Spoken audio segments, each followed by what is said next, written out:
اللہ رب العزت والجلال نے دنیا میں تمام انسانوں کو ایک مقصد کے تحت بھیجا ہے، اور وہ مقصد ہے آخرت کی تیاری۔ وہ مقصد کیا ہے بھائی؟ آخرت کی تیاری۔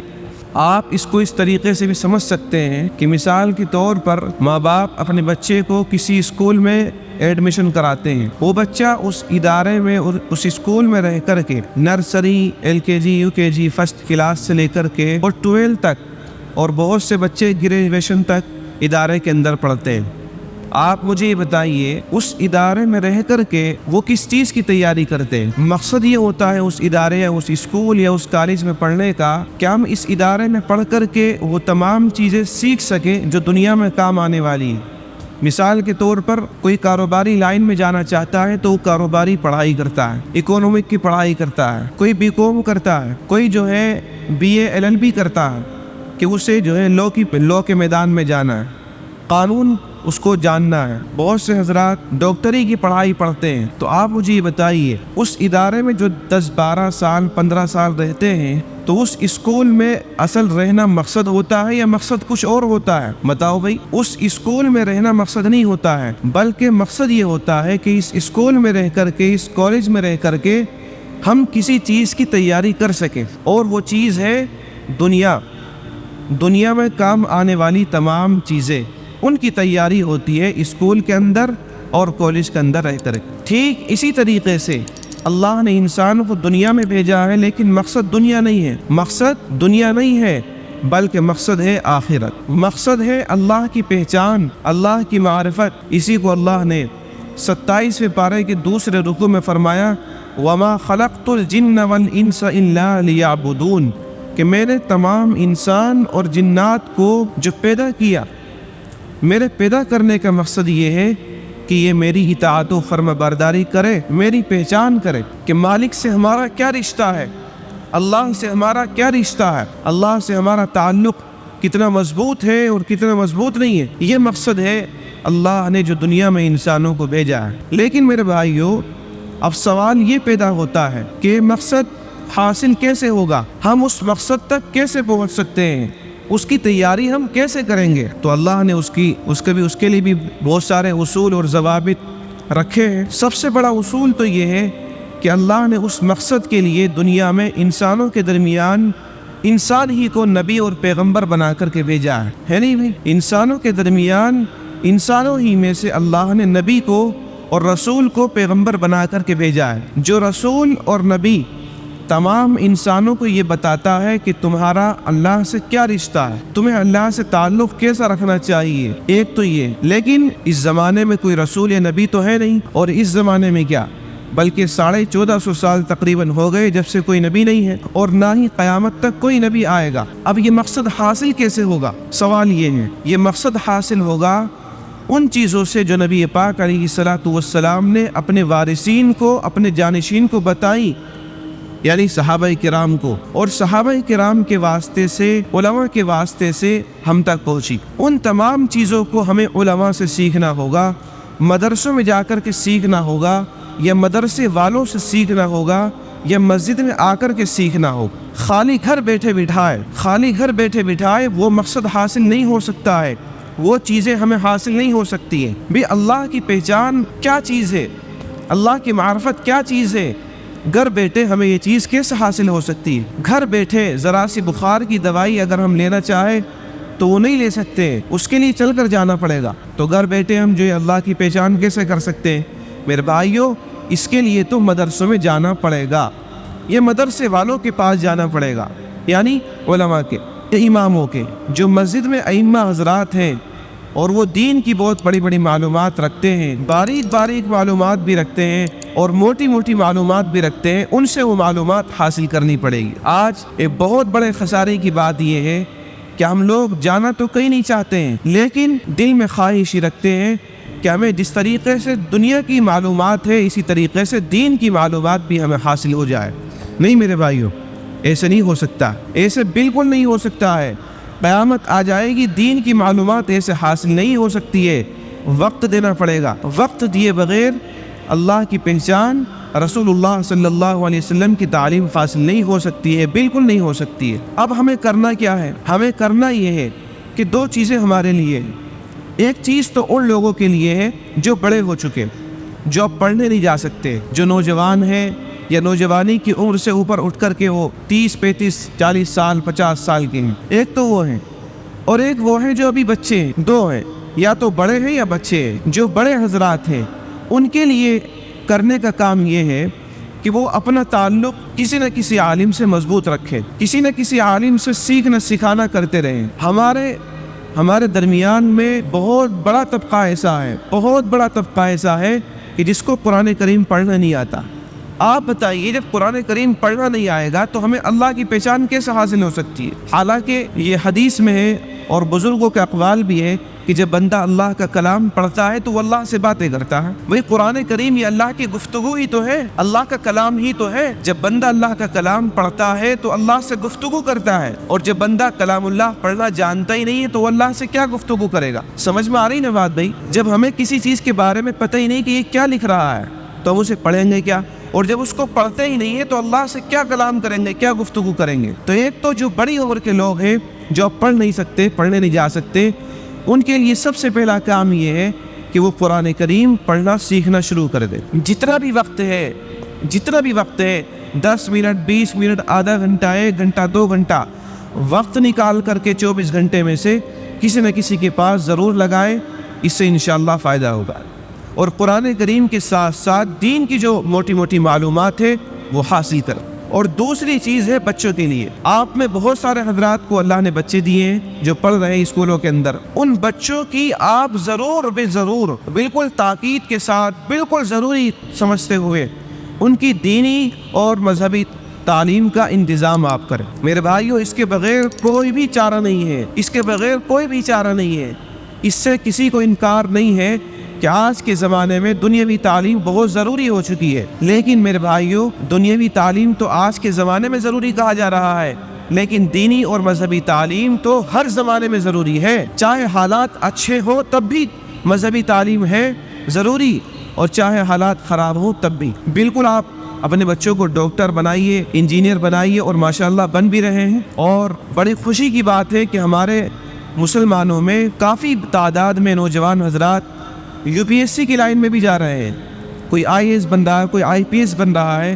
اللہ تعالیٰ اور ترقی دے۔ لیکن یہ IAS اور IPS اور بہت سارے جو یہ لائنیں ہیں ان میں کامیابی اسی وقت مل سکتی ہے جب ہمارے دوسرے ہاتھ میں اللہ کا کلام ہو، رسول اللہ صلی اللہ علیہ وسلم کا دامن ہو، تبھی ہمیں اس لائن میں ترقی مل سکتی ہے۔ ورنہ کل کو ہم کرسی پر بیٹھ کر کے لوگوں کے ساتھ ظلم کریں گے۔ آپ یہ بتائیے، جب ایک آدمی کمشنر بن چکا، ایک آدمی DM SDM بن چکا، یا ایک آدمی جج بن چکا، یا ایک آدمی ڈاکٹر بن چکا، تو ڈاکٹر، انجینئر، وکیل، جج اور DM کمشنر وہ سب کچھ بن چکا ہے، لیکن اسے پتہ ہی نہیں کہ لوگوں کے ساتھ انصاف کیسے کرنا ہے، لوگوں کے درمیان معاملات کو کیسے نبھانا ہے۔ یہ جب اس کو معلوم نہیں ہے، اللہ کا خوف، اللہ کی پہچان اس کے پاس نہیں ہے، تو وہ لوگوں کے ساتھ ظلم کرے گا۔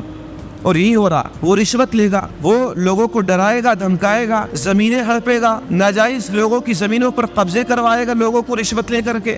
اور یہی ہو رہا آج اگر ہمارے مسلم معاشرے میں سے صاف لفظوں میں کہہ لیجئے کوئی سیاسی رہنما بن جائے اور اس کے دل میں اللہ کا خوف نہ ہو، تو لوگوں کی زمینیں ہڑپتا ہے، روپے کی چیز 98 میں لیتا ہے، 100 روپے کی چیز 10 روپے میں لیتا ہے۔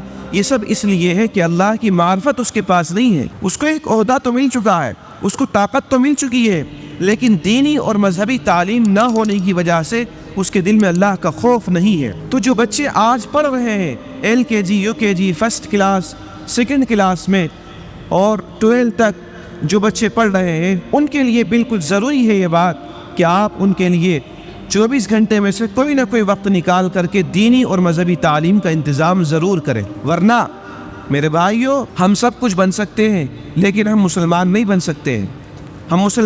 سکتے ہیں۔ ابھی رمضان سے 2-3 مہینے پہلے کی رپورٹ ہے، ادھر الہ آباد کی سائیڈ میں، الہ آباد یہ اس طرف کی کوئی سائیڈ میں، ایک تو ڈاکٹر جو بہت بڑا مسلم ڈاکٹر تھا وہ غیر مسلم ہوا ہے، مرتد ہوا ہے۔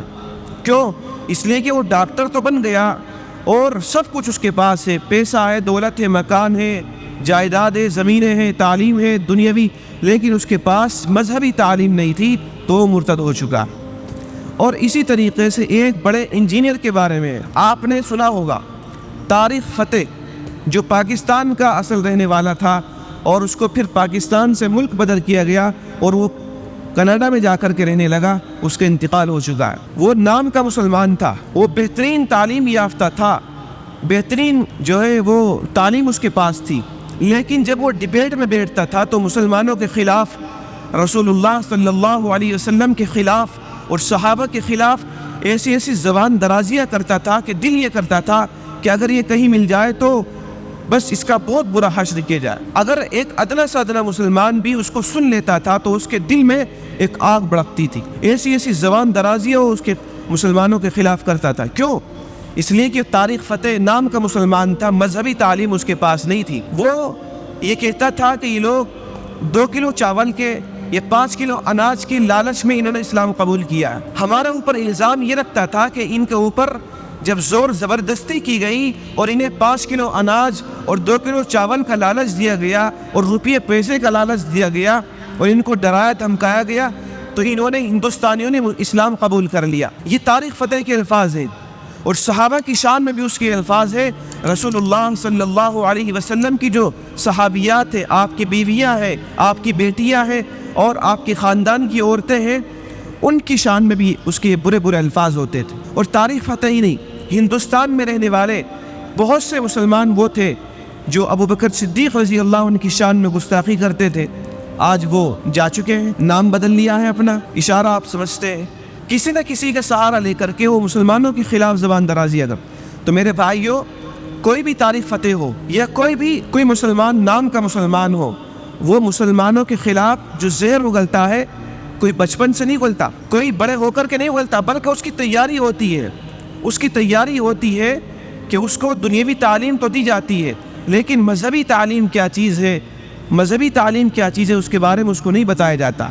رسول اللہ صلی اللہ علیہ وسلم کی عظمت کیا چیز ہے، اللہ نے ہمیں دنیا میں کیوں بھیجا ہے، کس مقصد کے تحت بھیجا ہے، یہ پہچان اس کو حاصل ہی نہیں تو وہ تو زہر اگلے گا۔ آج بھی بہت سارے لوگ ہیں، بہت سے اینکر ہیں، بہت سے پترکار ہیں کہ وہ مسلمانوں کے خلاف ہی جو ہے زہر اگلتے ہیں۔ اور یہ بات آپ یاد رکھ لیجئے کہ جتنا نقصان اپنوں کی وجہ سے ہوتا ہے، غیروں کی وجہ سے کبھی نہ ہوا ہے اور نہ ہو رہا ہے۔ ٹیپو سلطان رحمۃ اللہ علیہ کو اپنے کی غداری کی وجہ سے شکست ہوئی۔ بنگال میں سراج الدولہ کو اللہ ان کو غریق رحمت فرمائے، اپنوں کی غداری کی وجہ سے شکست ہوئی۔ اور اس کے علاوہ جو مسلم بادشاہ گزرے ہیں یا مسلم رہنما گزرے ہیں جنہوں نے ہمارے اس ملک کو بچانے کے لیے بڑی بڑی محنتیں کی ہیں اور قربانیاں دی ہیں، ان کو جو شکست کا منہ دیکھنا پڑا ہے وہ اپنوں کی غداری کی وجہ سے، کہ اپنوں میں سے ہی ایسے لوگ نکلتے تھے